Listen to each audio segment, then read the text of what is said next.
Trump administration releases over 2,40,000 pages of Martin Luther King Jr. assassination files. The Donald Trump administration on Monday released more than 240,000 pages of documents related to the assassination of civil rights leader Martin Luther King Jr., despite concerns from his family. The released files also include records from the Federal Bureau of Investigation (FBI), which had surveilled the Nobel Peace Prize winner as part of an effort to discredit him and his civil rights movement.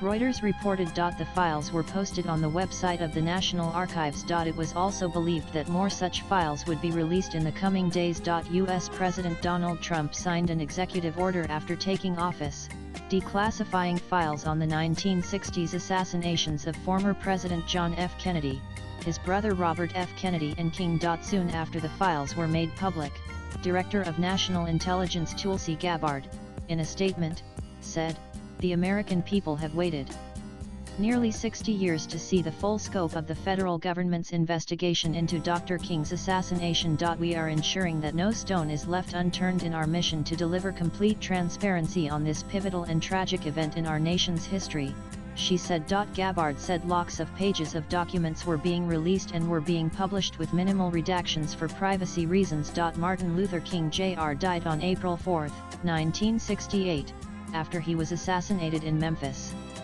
Tennessee. Records say he was murdered as he increasingly extended his attention from a nonviolent campaign for equal rights for African Americans to economic issues and calls for peace. James Earl Ray was convicted of the murder and died in prison in 1998.